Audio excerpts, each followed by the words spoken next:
வாழ்க வளமுடன். இன்னைக்கு நம்ம பார்க்க போறது என்ன அப்படின்னா, ஈட்ல இருந்து எப்படி கொஸ்டினை மேக் பண்றது, எப்படி ஆன்சரை மேக் பண்றது, எப்படி ஸ்போக்கன் இங்கிலீஷை கத்துக்கிறது அப்படிங்கிறத நம்ம பார்க்க போறோம். சாப்பாடு, ஈட். இந்த ஈட் எல்லாருக்குமே ரொம்ப முக்கியமான ஒன்று. அது இல்லாமல் நம்ம வாழ்நாளை தொடங்கவே முடியாது. ஒருவேளை நம்ம சாப்பாட்டில் காலையில் உப்பு கொஞ்சம் கம்மியாக இருக்குது, இல்லை காரம் அதிகமாக இருக்குன்னா அந்த நாள் ஃபுல்லாகவே நம்மளுக்கு ஒரு டிஸப்பாயிண்டடாக இருக்கும். அதனால உணவுங்கிறது எல்லாருக்குமே ரொம்ப முக்கியமான ஒன்று, அடிப்படையான ஒன்று. சரி, இப்போ இதிலேருந்து நம்ம எப்படி ஸ்போக்கன் இங்கிலீஷை கற்றுக்கிறது அப்படிங்கிறத நம்ம பார்க்க போகிறோம். இந்த கிளாஸ் முடிஞ்சதுக்கப்புறமும் நம்மளுடைய வீடியோவில் டெய்லி 3 வேர்ட்ஸு, அதாவது 3 வெக்காபுலரி, அந்த 3 வெக்காபுலரிக்கான மீனிங்கு, அதோட ஆப்போசிட் மீனிங்கு எல்லாமே நம்ம பார்க்க போகிறோம். ஏன் அப்படின்னா, டெய்லி நீங்கள் ஒரு 3 வேர்ட்ஸாவது நீங்கள் கற்றுக்கிட்டீங்க அப்படின்னா அதை வச்சு ஸ்போக்கன் இங்கிலீஷை டெவலப் பண்ணிக்க முடியும்.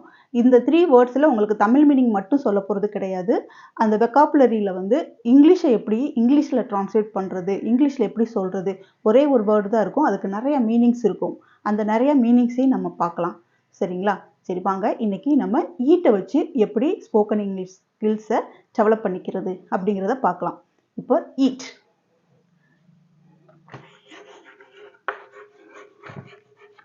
To you eat?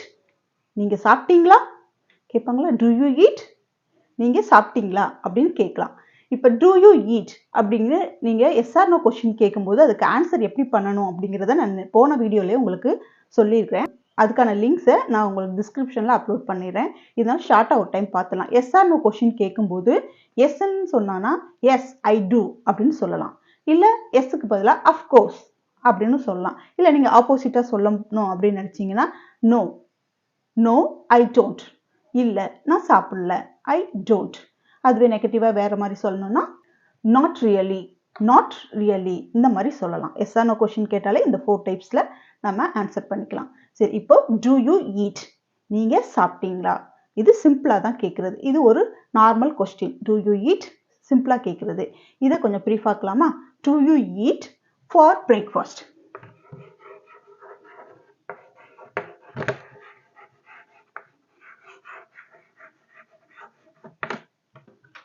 To you eat for breakfast? நீங்கள் காலை உணவு சாப்பிட்டீங்களா அப்படின்னு கேட்குறது. Do you eat for breakfast, நீங்கள் காலை உணவு சாப்பிட்டீங்களா அப்படின்னு கேட்குறது. இதுவும் ஒரு எஸ்ஆர் நோ கொஸ்டின் டைப் தான். ஓகேங்களா? இதுவும் ஒரு yes or no question type. Okay, இதை நம்ம எப்படி WH கொஸ்டினாக மாற்றுறது அப்படின்னு கேட்டால் வாட், வாட்டை மட்டும் நீங்கள் சேர்த்தா போதும். இது WH கொஸ்டினாக மாறிடுச்சு. What to you eat for breakfast? நீ காலை உணவுக்கு என்ன சாப்பிட்ட அப்படின்னு கேட்குறது. What to you eat, what to you eat for breakfast? நீ காலை உணவுக்கு என்ன சாப்பிட்ட, இல்லை என்ன எடுத்துக்கிட்ட அப்படின்னு சொல்லி நம்ம கேட்கலாம்.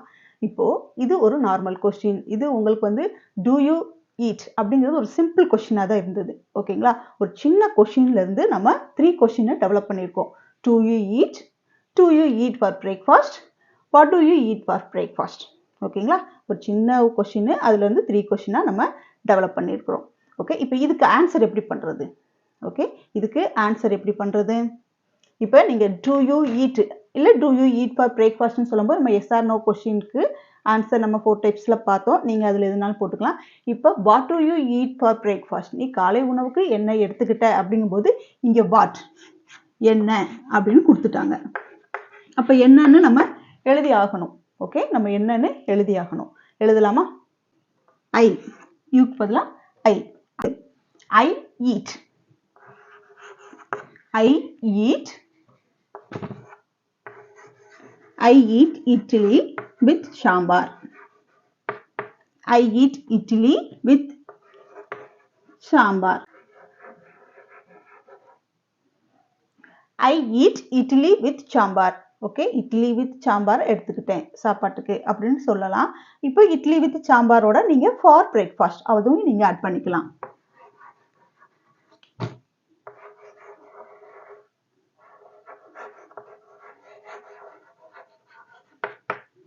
For breakfast. இப்போ உங்களால் ஒரு ப்ரீஃபான கொஷினையும் கேட்க முடியும், அதுக்கான ப்ரீஃபான ஆன்சரையும் பண்ண முடியும். ஓகே, இப்போ நான் காலை உணவுக்கு இட்லியும் சாம்பாரும் எடுத்துக்கிட்டேன் அப்படின்னு சொல்றோம். இப்போ நம்ம இங்க என்ன ஈட் கொடுத்துருக்கோம். ஓகேங்களா? இந்த வெர்ப் வந்து எதுல இருக்கு? இதோட வெர்ப் வந்து நம்மளுக்கு எதுல இருக்கு அப்படின்னு கேட்டா என்னது? Present tense. ஏன் அப்படின்னா இங்க டூ வந்திருக்கு.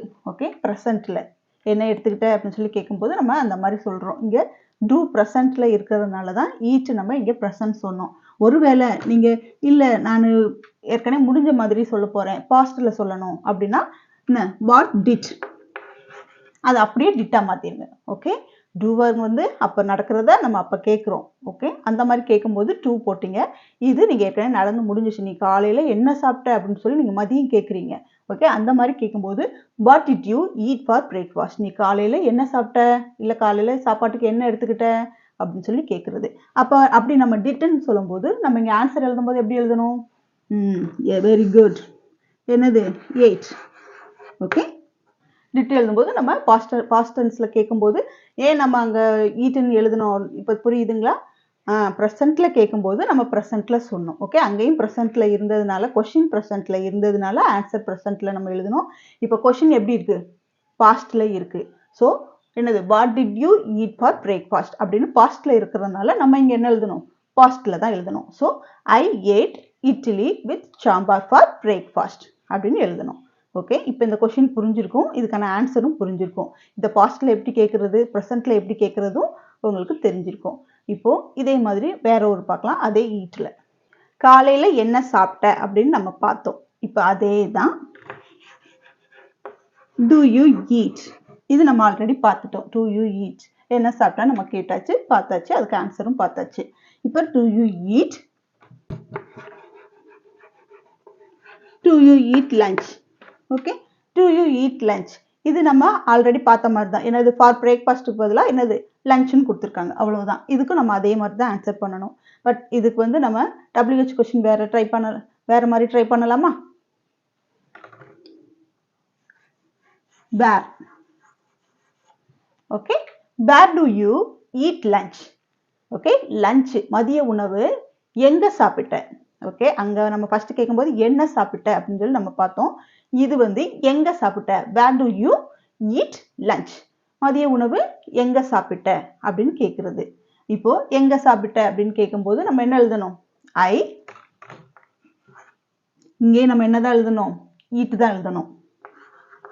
ஏன்னா கொஷின் எதுல இருக்கு? பாஸ்ட்ல இருக்கிறதுனால, சரி, கொஷின் வந்து ப்ரெசென்ட்ல இருக்கிறதுனால நம்ம இங்க ஈட் தான் போடணும். ஐ ஈட், சொல்லுங்க பார்க்கலாம்.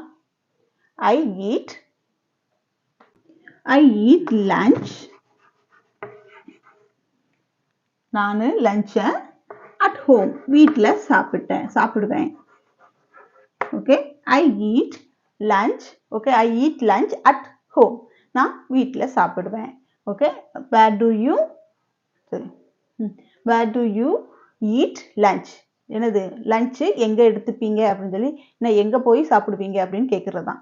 அதை I eat lunch at home, நானும் வீட்டில் சாப்பிடுவேன். இதை நீங்கள் என்னது? ஃபியூச்சரை மாற்றணும். இது வந்து ப்ரெசன்ட், இந்த சென்டென்ஸ் வந்து ப்ரெசன்ட்ல இருக்கு. இதை நீங்கள் ஃபியூச்சரை மாற்றணும்னா ஐ வில் சேர்த்துக்கலாம். Okay, I will eat lunch at home, நான் வீட்டில் போய் சாப்பிடுவேன், நான் வீட்டுக்கு போய் சாப்பிடுவேன். அப்போ அவன் இன்னும் லஞ்ச் வந்து சாப்பிட்டு முடிக்கல, வீட்டுக்கு போய் தான் லஞ்சை சாப்பிட போறாங்க. So I will eat lunch at home. Okay, நான் வீட்டில் போய் லஞ்சை சாப்பிடுவேன். ஓகே, நம்ம வாட்டுக்கு பார்த்தோம், இப்போ வேருக்கு பார்த்தோம். இனி அடுத்தது பார்க்கலாம். when. when do you eat dinner? Okay, when do you eat dinner, நீ டின்னரை எப்போ சாப்பிடுவ அப்படின்னு கேட்குறது. ஓகே, டின்னரை எப்போ சாப்பிடுவ அப்படின்னு. ஒரு சிலர் 7 மணிக்கு சாப்பிடுவாங்க, ஒரு சிலர் 8 மணிக்கு சாப்பிடுவாங்க, ஒரு சிலர் 10 மணி 11 மணிக்கு மேலே சாப்பிடுவாங்க. ஒவ்வொருத்தவங்களும் ஒவ்வொரு டைம்ல சாப்பிடுவாங்க. So when do you eat dinner, நீங்க டின்னரை எப்போ சாப்பிடுவீங்க அப்படின்னு கேட்குறது. இதுக்கு ஆன்சர் ஐ. எப்போ சாப்பிடுவீங்க அப்படிங்கும்போது நம்ம இதை வந்து என்னது? ஃபியூச்சர்ல எழுதிடலாம். I will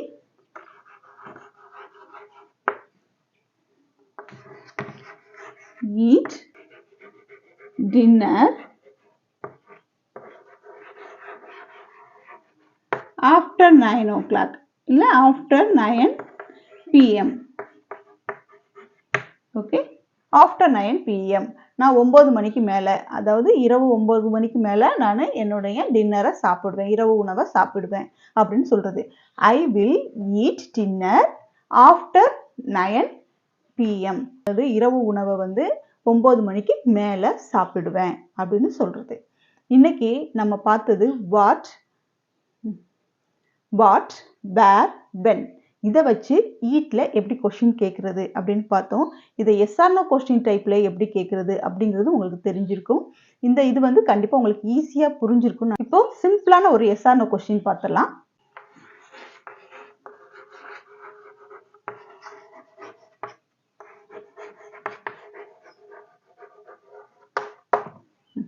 Do you eat at home?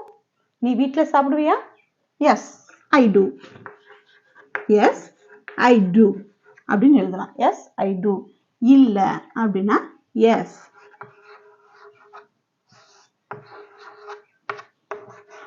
Yes, I doன்னு எழுதலாம். இல்ல yes, I eat at home அப்படின்னு எழுதலாம். ரெண்டுமே ஒரே மீனிங் தான். Okay, do you eat at home? நீ வீட்ல சாப்பிடுவியா? Yes, I do. ஆமா சாப்பிடுவேன். இல்ல yes, I eat at home. நான் வீட்ல சாப்பிடுவேன். Yes, நான் வீட்ல சாப்பிடுவேன் அப்படின்னு சொல்லி சொல்றது. இதுவே நோன்னு சொல்லும்போது no, I don't. No, I don't. நான் சாப்பிட மாட்டேன். No, I don't. நான் சாப்பிட மாட்டேன் அப்படின்னு சொல்றது. இதை வேற மாதிரி சொல்லணும்னா no, I don't eat. அதேதான். ஓகே, இது வந்து no, I don't மட்டும் போட்டோம். இங்க no, I don't ஓட சேர்த்து இதையும் ஆட் பண்ணணும். Eat at home. Okay, no, I don't eat at home அப்படிங்கிறத இப்படி எழுதலாம். ஓகே, ரெண்டுக்கும் ஒரே மீனிங் தான். ஓகே, ஒரு கொஸ்டினை ஒரே மாதிரியே நீங்கள் எப்போவுமே ட்ரை பண்ணாதீங்க. டிஃப்ரெண்ட் வேஸ் என்ன அப்படிங்கிறத பார்த்து அதுக்கையும் நீங்கள் கொஞ்சம் ட்ரை பண்ணிகிட்டே வாங்க. ஏன்னா ஒரு சென்டென்ஸு, ஒரு வேர்ட்ஸு, இப்போ உங்களுக்கு ஒரு சென்டென்ஸே இருக்குன்னா அந்த ஒரு சென்டென்ஸில் வந்து அது மட்டும்தான் இருக்குன்னு கிடையாது. வேறு டைப்பில் எப்படி சொல்லலாம் அப்படிங்கிறதையும் நீங்கள் ட்ரை பண்ணிகிட்டே இருந்தீங்கன்னா தான் நிறைய வேஸ் தெரியும். இங்கிலீஷில் இதுதான் ரூல்ஸு, இதுக்கு இப்படி தான் பேசணும், இதுக்கு இப்படி தான் இது பண்ணணும் அப்படிங்கிற எந்த ரூல்ஸும் கிடையாது. ஓகே, நீங்கள் எதுனாலும் போட்டு பேசலாம். மீனிங் மட்டும் ஒரே மாதிரி இருக்கணும், அவ்வளோதான். மீனிங் மட்டும் கரெக்டாக இருந்தால் போதும். ஸோ நீங்கள் ஒரே வேலே ஒரே மெத்தடில் இது இப்படி தான் ட்ரான்ஸ்லேட் பண்ணணும். ஹவ் ஆர் யூ அப்படின்னு கேட்டால் நல்லா இருக்கீங்களா அப்படின்னு நம்ம கேட்குறதுக்கு எப்போவுமே என்னது, அப்போ இருந்து இப்போ வரைக்கும் நம்ம என்ன கேட்போம், ஹவ் ஆர் யூ அப்படின்னு தான் நம்ம கேட்போம். இல்லை ஹவ் ஆர் யூனே நம்ம கேட்டு போர் அடிச்சிருச்சு, நான் வேறு மாதிரி கேட்கணும் அப்படின்னா ஹவு டு யூ அப்படின்னு கேட்கலாம். இப்படி நீங்கள் நிறைய மெத்தட் இருக்குது கேட்குறதுக்கு. நீங்கள் தான் ட்ரை பண்ணி அதையும் கற்றுக்கணும். நிறைய வேஸ் இருக்குது, அதையும் நீங்கள் ஃபாலோ பண்ணிக்கோங்க. இப்போது நான் உங்களுக்கு ஆல்ரெடி சொல்லியிருந்தேன் வெக்காபுலரி பார்க்கலாம் அப்படின்னு சொல்லி. 3 வேர்ட்ஸ்க்கான வெக்காபுலரி இன்றைக்கி நம்ம பார்க்கலாம். இன்னைக்கு நம்ம பார்க்க போகிற 3 வெக்காபுலரியுமே நான் ஏல தான் ஸ்டார்ட் பண்ணி கொடுத்துருக்குறேன். First accurate. அக்யூரேட்னா என்ன அப்படின்னா, தமிழில் சொல்லணும் அப்படின்னா அக்யூரேட்னா சரியாக, ஒரு விஷயத்த சரியாக சொல்கிறது தான் நம்ம என்ன சொல்லுவோம், அக்யூரேட்னு சொல்லுவோம். இந்த அக்யூரேட்டை வந்து நம்ம சரியாகன்னு தமிழில் மட்டுமே சொல்லிட்டு இருக்க வேணாம், அதுக்கு வேற இங்கிலீஷில் என்ன இருக்குது அப்படின்னு பாருங்கள். எக்ஸாக்ட். ஓகே, சரியாக சொல்கிறது அப்படின்னு சொன்னால் எக்ஸாக்ட் அப்படின்னு சொல்லலாம். இல்லை கரெக்டாக சொன்னீங்க, அக்யூரேட்டாக சொன்னீங்க. எப்போவுமே நீங்கள் சொல்கிறது கரெக்ட் அப்படின்னு சொல்கிறோம் இல்லையா, யூ ஆர் அக்யூரேட் அப்படின்னு கூட நம்ம சொல்லலாம். ஓகே, இனிமேல் சரியாக சொல்கிற ஒரு விஷயத்துக்கு நம்ம அக்யூரேட் அப்படின்னு சொல்லலாம். இதை வந்து நம்ம ஆப்போசிட்டில் சொல்லணும். ஆப்போசிட்னா ஆன்டனிம்ஸ் கிடையாது, இது ஒரே மீனிங் தான். மீனிங்கை வேறு மாதிரி சொல்லணும்னா வித்தவுட் மிஸ்டேக். ஓகே, பரவாயில்ல அவன் வித்தவுட் மிஸ்டேக், என்னது குட்னு சொல்கிறது போல நாட் பேட் அப்படி சொல்லுவாங்க இல்லையா, அதே மாதிரி தான் இதுவும்.